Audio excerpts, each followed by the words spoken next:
business, les raisonnables réussissent moyennement. Bonjour, c'est Cédric, je suis content de te retrouver pour cette nouvelle vidéo, ce nouveau contenu. Voilà, si c'est pas encore le cas, abonne-toi, vite, s'il te plaît, abonne-toi parce que c'est super important. C'est super important. Et surtout, inscris-toi dans mon club privé pour entrepreneurs, c'est dans le lien qui se situe dans la description. Tu verras, tu auras accès à plein d'informations. Des manières de faire exploser le chiffre d'affaires de ton entreprise. Surtout si tu en ce moment tu es en galère, tu es en dessous de tes prévisions parce que ce que tu avais prévu, parce qu'on sait très bien que le business plan, le plan de trésorerie, c'est pas la réalité. Ah bah, je vais te donner quelques pistes. Voilà. Donc, là, je fais... non, je sais pas si je suis bien habillé, excuse-moi. Voilà. Là, je me pose la question... Il y a des gens qui disent, oui, sois raisonnable, attention, sois raisonnable. Ouais, mais ce que je constate, c'est que les raisonnables ne réussissent jamais. Jamais en business. Je suis désolé de te dire ça, mais ceux qui ont réussi en business, c'est des gars obsessionnels, qui sont déraisonnables. Un gars raisonnable va déjà ne pas faire de business, va peut-être au mieux être président et encore, non. Je crois pas. Mais bon, admettons, il sera salarié. Mais il sera pas un fondateur. Il sera pas ce que tu veux être. Un gars qui veut prospérer, qui veut devenir riche. Parce que n'ayons pas peur des mots. C'est ça que tu veux. Tu veux déjà aller au bout de ton projet, aller au bout de tes idées, voir que l'idée qui a germé dans ton cerveau, eh ben, elle prend forme, elle devient réalité. Et c'est ça qui va te permettre de prospérer et justement à récolter les fruits de ton labeur, c'est-à-dire les résultats financiers. Mais si tu es raisonnable, cette passion, parce qu'il faut être passionné pour lancer une entreprise, passionné pour son but. Alors je ne dis pas passionné par l'activité, parce que c'est un autre débat. Mais est-ce qu'il faut être passionné par ce qu'on fait pour réussir? Un débat. Mais il faut être passionné il faut être passionné de la réussite. Voilà le but. C'est-à-dire que tu as un but, tu veux y aller, tu sais pourquoi tu le fais. Mais si tu te mets dans le chemin de l'entrepreneuriat et tu veux être raisonnable, tu veux avoir une vie pépère, tu veux faire des 7-9 heures, tu veux toucher un salaire qu'un dirigeant, entrepreneur a une rémunération, voilà, c'est pas... Non, s'il te plaît, va chercher un travail, tu seras mieux payé, si ce qui t'intéresse c'est l'argent, tu seras mieux rémunéré. Je connais des entrepreneurs, même moi, je suis un entrepreneur, effectivement, j'ai osé quitter un boulot qui était rémunéré correctement. Voilà, pour ne pas dire bien rémunéré. Bah, tu peux t'imaginer que c'est pas l'argent qui me passionnait. Voilà, c'est pas l'argent qui m'a fait quitter mon boulot. C'est parce que si on regardait l'argent, ben, je prenais beaucoup plus de risques pour les personnes raisonnables.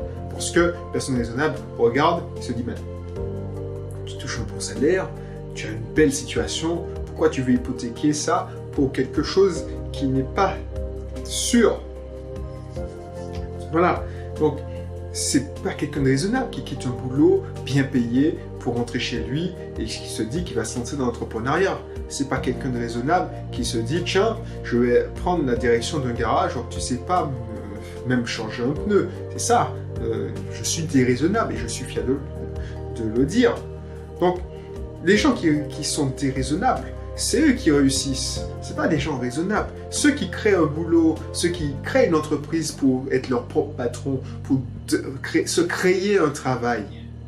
Ça, je l'entends et ça me fait mal au cœur parce qu'ils sont à Pôle emploi, on les interviewe, voilà, on vous a donné des aides, subventions, blabla. Ben, pourquoi vous avez fait ça? Parce que j'étais au chômage, je voulais créer mon propre emploi. Ben, tu crées ton propre emploi. Tu seras toujours un salarié. Mais tu as échangé ta situation de salarié qui rendait des comptes à un patron à un salarié qui rend des comptes à personne, mais qui crève la dalle.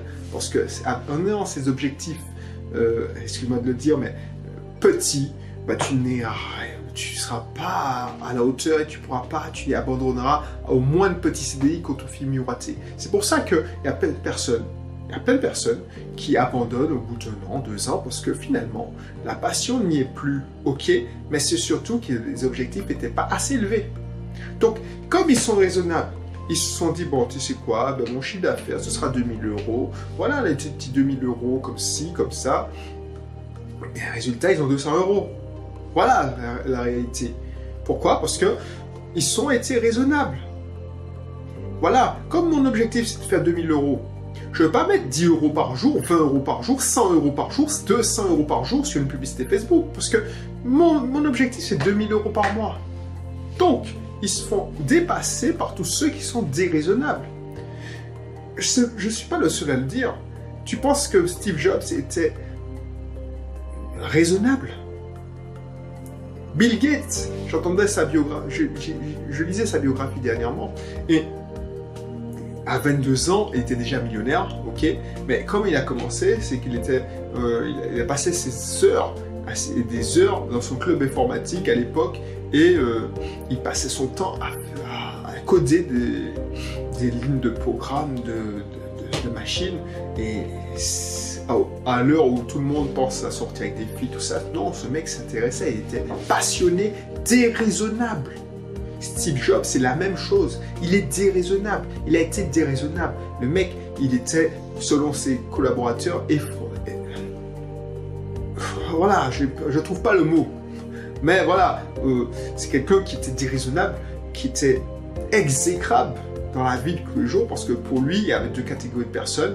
Les gens intelligents et des gens moyens, médiocres. Donc, il ne pouvait pas avoir affaire à des gens médiocres. Donc, quand à ses yeux, tu étais médiocre, ben voilà, c'était moins que rien. Pourquoi? Parce qu'il était déraisonnable dans sa manière de voir les choses, dans la simplification des choses.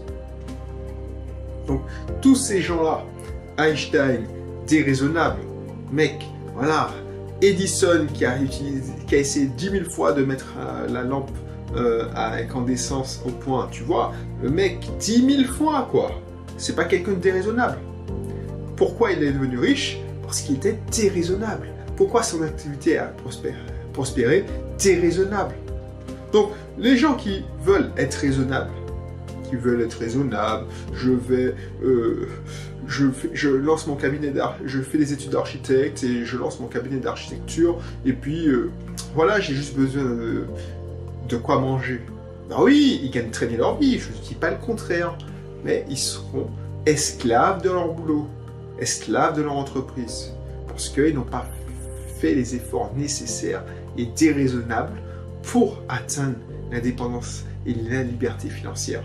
Parce qu'une fois qu'ils arrêtent de travailler, voilà, ils n'auront plus de revenus. Et c'est pas eux qui vont recruter X collaborateurs, une dizaine de collaborateurs, parce qu'ils sont raisonnables. Je ne veux pas me mettre en danger ce que j'ai pris tant de temps à construire, parce que je dois payer des charges. Tu te rends compte, Audrey, ce que ça coûte les charges? Oui, je sais que ça coûte, j'ai des employés. Mais regarde, si je t'enregistre une vidéo en ce moment, c'est parce que je ne suis pas dans mon garage en train de réparer des voitures. Déjà, je ne sais pas faire.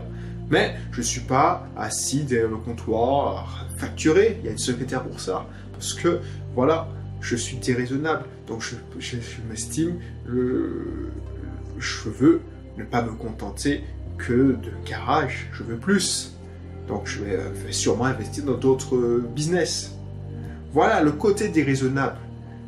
Quelqu'un de déraisonnable ne fait pas une double conférence comme je l'ai fait dernièrement. C'est-à-dire j'ai enchaîné 3 heures et demie de conférence business et tout de suite après 3 heures, 4 heures de conférence IMO. Mais le même jour. Pourquoi? Parce que je suis déraisonnable. Et ça a payé. J'ai eu des inscrits en business et en IMO.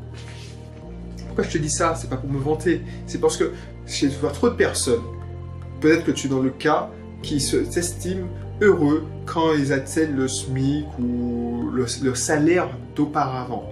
C'est-à-dire que tu as pris le risque de créer une société. Tu as été raisonnable. Donc tu as pris 3 ou 4 ans, et encore je pense que c'est plus, pour atteindre le salaire, le niveau de salaire que tu avais avant, et tu te contentes de ça, tu te dis, bah, c'est bon, je suis arrivé, j'ai une activité stable, mais à ce moment-là, mieux vaut. Pourquoi tu as quitté ton boulot si c'était que l'argent qui te motivait? Tu vas me dire, oui, je suis mon propre patron, mais non, tu n'es pas...